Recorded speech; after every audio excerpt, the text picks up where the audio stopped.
All right, here we go. We're going to go live on the Facebook. The Facebook. Yeah, that's what all the kids call it. They put the in front of it. They do. In summary, holy shit, Dan Vapid and the Cheats are in my car. Yay. Here before T1 Fest, we're in Joliet. We're on Cass Road, recording outside. These guys are going on a little bit later. Before we talk Dan Vapid and the Cheats, I should mention this episode sponsored by C&H Financial Services. Business owners, are you tired of your hard-earned profits going toward paying expensive fees every time your customer pays with a credit or debit card? We're happy to announce our partners at C&H Financial Services has the solution. C&H is the fastest-growing financial services company in Illinois, as recognized by Inc. magazine, and their patented technology allows you to eliminate 100% of the fees associated with accepting credit and debit cards as a form of payment. That's right, Dan Vapid and the Cheats, 100% of the fees. C&H will also upgrade your business to the industry's leading point-of-sale system to streamline every aspect of your business for no cost. No cost. Visit easy for me to say, freeprocessingnow.com or call 855-600-2437, extension 999, and start saving money today. Are you feeling this? You ready to go? Yeah, I'm ready. All right. It's car con carne. Let's eat in the car. It's car con carne. And now here's the star of our show, James Van Alstyne.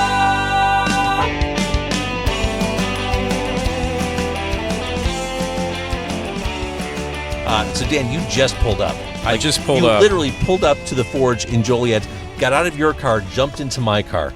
It's going to be a great night if that's how your night's starting. Oh, well, yeah. Today has just been I don't know what I can say on this show, if I can swear or not. Podcast. It's a podcast, and you're a punk rock band. I mean, okay. Honest to God, all bets are off. Okay. It's been a little bit of a clusterfuck all day, but I'm here.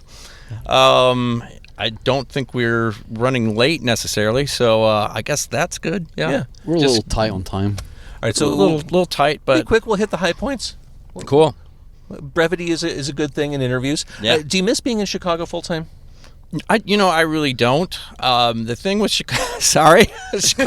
There it is. Here's the problem.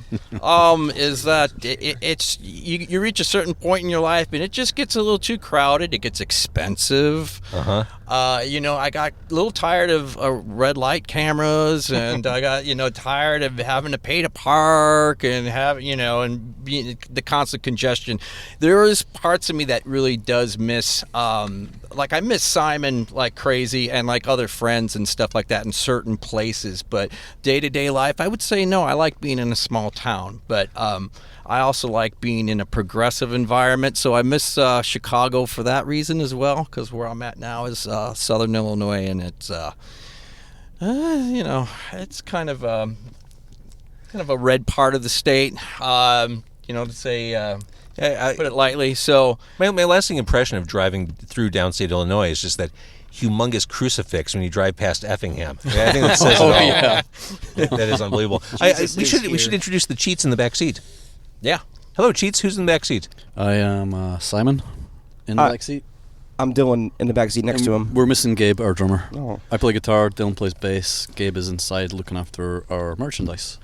Well, that's very good. And the drummer usually gets sacrificed in situations like this. Indeed. It's easy to offer up the drummer. Since we have such a brief amount of time, I want to kind of hit the high points with you, Dan. First of all, Dan Vapid and the Cheats. The new album is 3. It's out. It's fantastic. Did the Cheats kind of happen, I don't want to say by accident, but it just kind of happened, right? It did. It was kind of an accident in a way. I was playing in Screeching Weasel, and it kind of abruptly ended. Can we talk about that? We can. Yeah, you can ask me whatever you want. But that was the catalyst for this band. Is that there was a promoter at where did we play? We played Cobra. Yeah. That's right. Sorry. They've taken care of us. And they asked if I wanted to play, just play just songs that I've had in the past, and I decided to play. A lot of people had come in to Chicago that weekend because there was Screeching Weasel was supposed to play and then had canceled. So I put a set together, and I had songs, and I just kind of took it from there. Recruited Simon and Mike Byrne and Mike Susi. And when I had moved out of Chicago, then Simon stuck with me, and then the other two, it just kind of, the distance wasn't, they weren't able to kind of work it out. So when I got to St. Louis, I got Dylan and on bass and Gabe on drums. Gabe, of course, manning the merch table. Manning the merch table, yeah. Let's stay on Screeching Weasel for a second. You joined Screeching Weasel 89? Is that right? Late 80s? Correct, yeah, 89. So, I mean, at this point in Chicago punk rock, ray guns winding down, effigies are winding down. It was like almost like a symbolic changing of the guard when Screeching Weasel kind of came in. And I always kind of thought of Screeching Weasel as a suburban punk rock band. Like, you guys kind of built a base out there, didn't you? Yeah, I mean, they had the song. I would say that they were kind of proud of that for some reason. I don't really know why. I am from the suburbs as well. I'm from Des Plaines, and they lived a town over. Well, Ben lived 2 towns over, and John lived 1 town over. But it was, I don't know. I think at the time, a lot of the punk bands were, we're from Chicago, we're in the city, and I think maybe to be still wearing their cop coats they got at the alley. Yeah, maybe to be the thorn in the side of the scene, and to say they decided to kind of embrace the suburbs. At least that's the way I saw it. They might have a different answer for that, but they kind of embraced that. So jumping ahead, Screeching Weasel, South by Southwest, was it? Austin, when the wheels came off? Yeah. Yes, sir. How much can you say about that? You ask me whatever. Okay, what happened? Well, we were playing a show, and he had like what he was being called. Ben Weasel. Yeah, he being Ben Weasel had a thing that he called part of his bit, his show.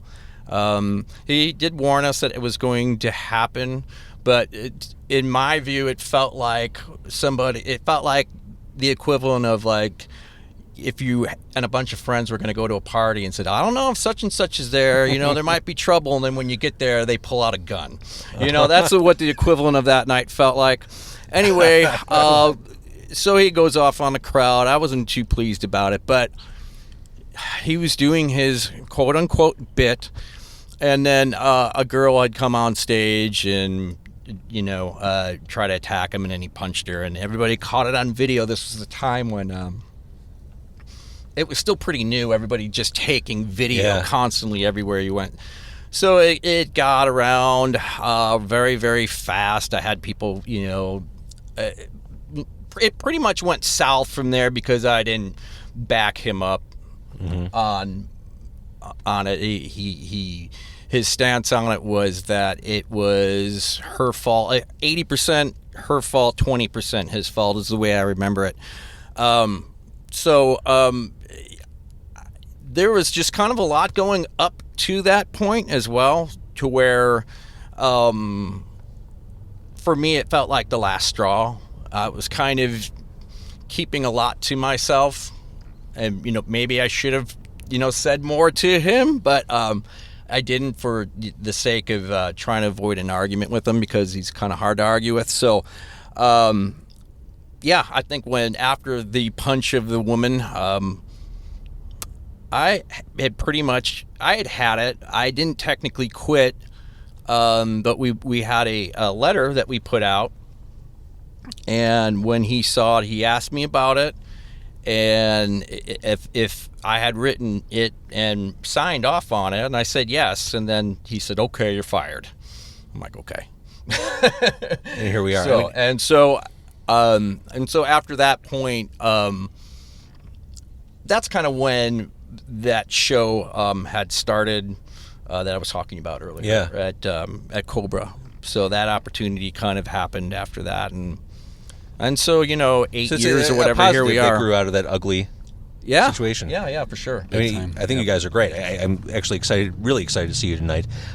Jumping back to the 90s for a couple seconds, it seemed like everything you did was kind of floating around that big explosion that happened. Like, to me, Dan Vapid, your punk rock resume is almost like always the bridesmaid, never the bride. You were very successful on a punk rock level, but it seemed like the bands you were in, whether it's Riverdales or Screeching Weasel, I thought the Bark Like a Dog album was poised to like do something Green Day-ish. It seemed like you were really close to that proverbial commercial brass ring, but it never went all the way. Did you think of something weird's going to happen or something big's going to happen with one of these Methadones or anything? With the Methadones, I was hoping it was going to be more than what it was, but I think it didn't work out that way. I think a lot of it may just been the commitment of just saying, hey, we got to buckle down and go on tour. And not that we didn't tour, we did, but we would tour like a couple weeks here, months would pass, couple more weeks, I think like looking back now, I wish I would have went 4 to 6 months a year and just hit it hard, Right. I think that could have made a difference. People still love the Methadones. I mean, my God, it's great stuff. That's all. Thank you. Absolutely. So looking ahead, again, I want to be respectful of your time. You're playing tonight. It's T1 Fest. We're in Joliet. What does the new year look like for you? The new year. Well, you've got the album out this year. You've got the album. You've got the show tonight. I guess what I'm saying, what's next for Dan Vapid and the Cheats? Well, we're going to be we're working on an album starting next week. We'll be doing drum tracks. Been writing it pretty much since about January or February of earlier this year, and just really, really excited about it. So that will be called The Process of Letting Go. It will be our 4th record, and I can't wait for people to hear it. I think it's going to be a really good record. So there's so much I could get into now, but you are playing, I think, within the next hour or so. So I'm going to let you go. And you did just pull up. The new album is 3. It's fantastic. Your everything you've done. Love you and your music, your body of work. It's a real thrill to have you talking. And I don't want to be dismissive of you guys. The new album's fantastic. Nice job. Thank you. A lot of fun to play with Dan, and it just feels good. Everything feels good right now. Awesome. So if you're anywhere near Joliet right now, this band is on stage. Later on, we've got 88 Fingers Louie. We've got the Smoking Popes. It's just top to bottom. What a killer lineup. Lillington's too. Lillington. Oh my God. Yeah, you need to be here. Get here. It's pretty ridiculous, the talent that's on stage tonight. Dan Vapid and the Cheats, thank you so much for doing this. Thank you James. for having us. Thank you. And Carson Carney is sponsored tonight by C&H Financial Services. Thank you for watching. If you do enjoy what you saw or hear, please tell a friend.